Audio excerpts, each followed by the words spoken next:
श्री स्वामी समर्थ. सर्व बंधू आणि भगिनींचे आपल्या चॅनलमध्ये स्वागत आहे. आजचा दिवस तुम्हाला आनंदाचा, सुख समृद्धीचा आणि भरभराटीचा जावो हीच स्वामीचरणी प्रार्थना.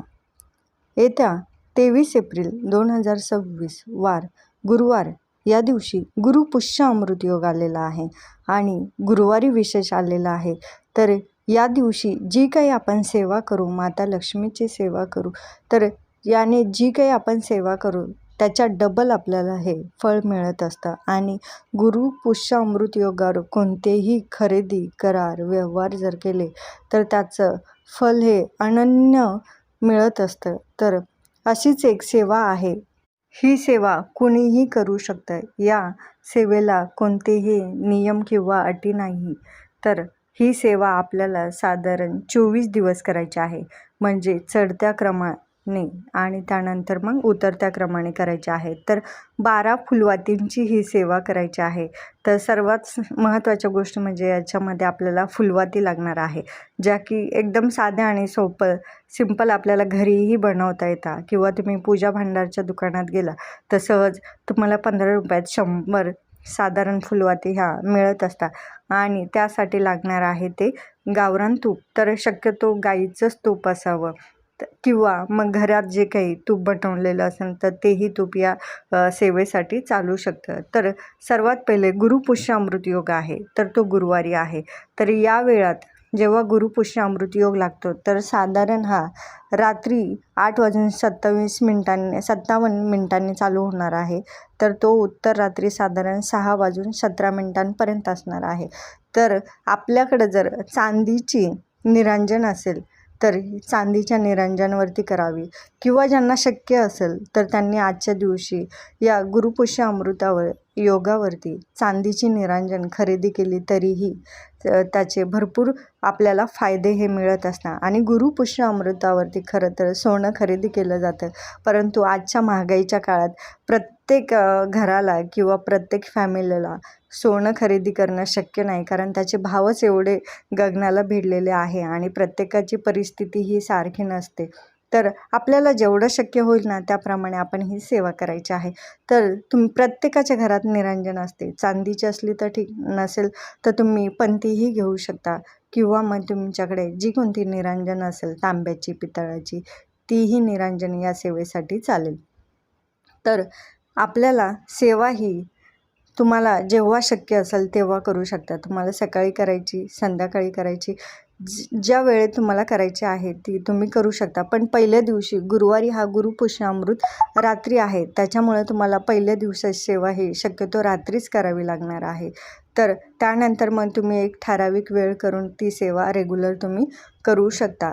तर पहिल्या दिवशी एक निरांजन किंवा एक पंती घेऊन तुपात भिजलेली फुलवात घ्यायची आहे आणि ती तुम्हाला देवासमोर लावायची आहे. किंवा तुम्ही एक असा जागा ठरवून घ्या की आपल्याला याच ठिकाणी ही सेवा करायची आहे. त्या जागेवरून परत मग जागा तुम्ही सारखी चेंज करू नका, कारण आपण जसं म्हणतो ना, एका जागेवर बसून केलेल्या सेवेचं भरपूर प्रमाणात हे आपल्याला फळ मिळत असतं. तर तसंच आपल्याला ही सेवा करायची आहे. तर पहिल्या दिवशी आपल्याला एक फुलवात लावायची आहे. तर एक आसन घ्यायचं, ते 12 दिवसासाठी आपल्याला तेच आसन घ्यायचं आणि त्यानंतर दुसऱ्या 12 दिवसासाठी आपल्याला हेच आसन वापरायचं आहे. तर फुलवात लावल्याच्या नंतर आपल्याला संकल्प करायचा. आपला संकल्प काय असतो की आर्थिक प्रगती व्हावी, किंवा आपल्या घरातील जे काही दोष वगैरे असतात ते निघून जावे. पण ही सेवा खरी तर लक्ष्मी प्राप्तीसाठी सेवा आहे आणि खूप दांडगा अनुभव आहे. प्रत्येकाने ही सेवा जरूर करावी. तर सेवा करताना यामध्ये एक वेळेस श्रीसूक्त घ्यायचं आहे, त्यानंतर एक वेळेस व्यंकटेश स्तोत्र घ्यायचं, 16 वेळा विष्णू गायत्री मंत्र, 16 वेळा लक्ष्मी गायत्री मंत्र, 16 वेळेस कुबेर मंत्र, 16 वेळेस नवार्णव मंत्र आणि एक माळ स्वामी समर्थ महाराजांचा मंत्र जप करायचा आहे. कारण कोणतीही सेवा करतो तर त्याला स्वामींचं बळ हे पाहिजे असतं. म्हणून मग एक माळ स्वामी समर्थ महाराजांची करायची आहे. तर ही अशी सेवा आपल्याला प्रत्येक दिवसाला करायची आहे. तर पहिल्या दिवशी 1 फुलवात, दुसऱ्या दिवशी 2 फुलवात, तिसऱ्या दिवशी 3 फुलवात.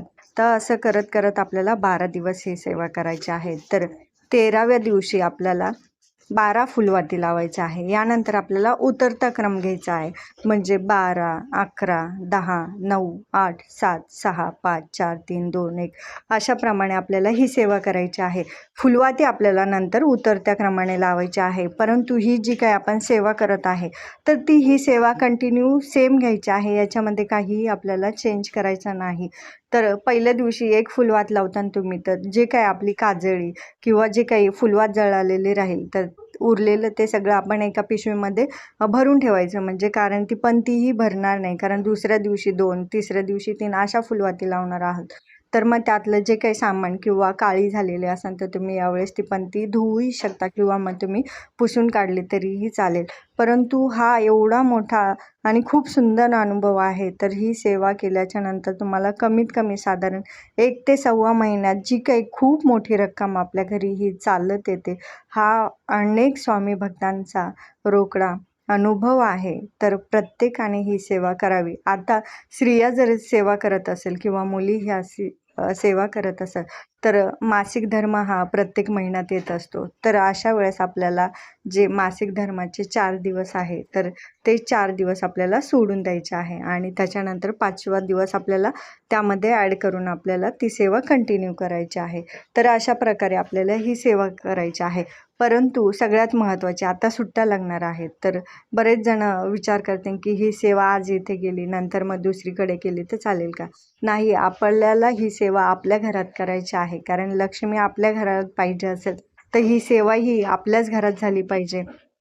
म्हणून मग एकाच ठिकाणी आपल्याला एकाच जागेवरती ही सेवा करायची आहे. आणि त्याचबरोबर आजच्या दिवशी म्हणजे गुरुपुष्य अमृत योगाच्या दिवशी सोने खरेदी करणं किंवा एखादा जमीन प्लॉट खरेदी करणंही खूप शुभ मानलं जातं. आता प्रत्येकांना सोनं घेणं हे शक्य नाही होत. तर मग अशा वेळेस धन धान्य घराची सुख समृद्धी आणि भरभराटी व्हायची असेल तर तुम्ही आजच्या दिवशी धने आणू शकता किंवा मग ज्याला हळद यासारखे पदार्थ घरात आजच्या दिवशी तुम्ही आणू शकता. आजच्या दिवशी त्याचबरोबर चणा डाळ घरात आणल्याने नक्कीच घरात लक्ष्मी ही स्थिर राहते. किंवा आजच्या दिवशी तुम्ही दानधर्मही करू शकता. तर दानधर्मामध्ये गहू आणि गूळ एखाद्या गरिबाला गरजू व्यक्तीला दान केलं तर त्याचं फल हे आपल्याला मिळत असतं. आजचा व्हिडिओ जर तुम्हाला आवडला असेल तर नक्की लाईक, शेअर आणि सबस्क्राईब करा. धन्यवाद. श्री स्वामी समर्थ.